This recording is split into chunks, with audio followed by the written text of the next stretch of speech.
Jeffrey Epstein was once known as a wealthy financier, with powerful friends in politics, business, and royalty.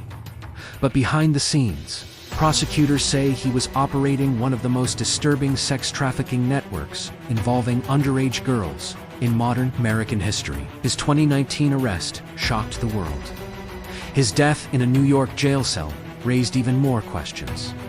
So who was Jeffrey Epstein? How did he gain influence among elites? And how did his case expose failures at the highest levels? This is the story. Jeffrey Edward Epstein was born in 1953 in Brooklyn, New York. He grew up in a working-class family and attended Lafayette High School. He later studied at Cooper Union and New York University, but he did not complete a degree. Despite that, Epstein landed a teaching job at the Dalton School in Manhattan in the 1970s, an elite private school. From there, he entered the world of finance. He worked at Bear Stearns, quickly rising through the ranks. Eventually, he left to start his own financial firm. By the 1990s, Epstein presented himself as a financial manager to billionaires. But details about his wealth have always been murky. Epstein built relationships with powerful figures across industries. His private jet, later nicknamed the Lolita Express by media, flew politicians, business leaders, academics, and celebrities. He owned multiple properties: a Manhattan townhouse, a ranch in New Mexico, a private island in the U.S. Virgin Islands, a Palm Beach mansion. His social circle reportedly included former U.S. President Bill Clinton and Britain's Prince Andrew, among others.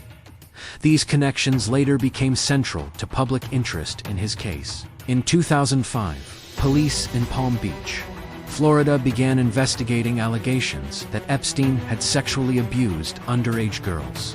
Prosecutors later accused him of paying teenage girls for sexual acts and recruiting others. In 2008, Epstein reached a controversial plea deal with federal prosecutors. He pleaded guilty to state charges of soliciting prostitution from a minor. He served 13 months in jail, but he was granted work release privileges, allowing him to leave jail for up to 12 hours a day. The deal granted immunity to Epstein and potential co-conspirators.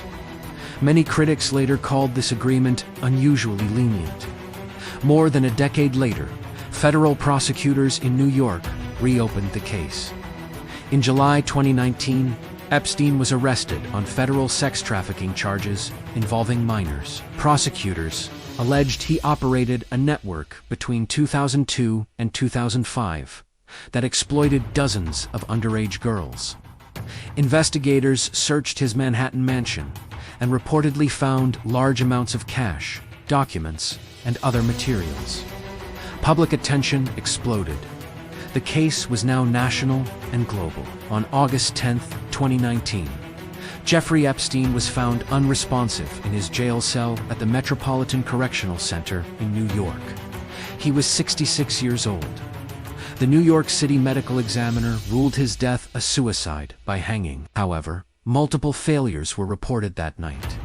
Guards allegedly fell asleep, security cameras malfunctioned, required checks were not performed. These circumstances fueled widespread skepticism and public debate. No evidence has officially contradicted the suicide ruling, but the controversy remains. Following Epstein's death, attention turned to his associates. One of the most prominent cases involved Ghislaine Maxwell, his longtime associate. In 2021, Maxwell was convicted in U.S. federal court of sex trafficking and related offenses for helping recruit and groom underage girls. She was later sentenced to 20 years in prison. Investigations also examined Epstein's network of contacts. While many names appeared in flight logs and court documents, association alone does not imply criminal wrongdoing. No broad criminal conspiracy charges were filed against the powerful public figures, often discussed in media speculation. The Epstein case exposed serious concerns about wealth and influence in the justice system, how sex trafficking cases are handled, the protection of vulnerable victims. Prosecutorial accountability also highlighted how plea deals can shield powerful individuals from deeper scrutiny. For many victims, Epstein's death meant they would never see a full trial. However, civil lawsuits and compensation funds have since been established. Jeffrey Epstein was not just a wealthy financier. He became a symbol of how power, money, and influence can intersect with criminal behavior. His case continues to spark debate about accountability, justice, and transparency at the highest levels. And even years later, it remains one of the most disturbing scandals involving elite circles in modern history. If you found this breakdown helpful, subscribe for more clear, fact-based deep dives.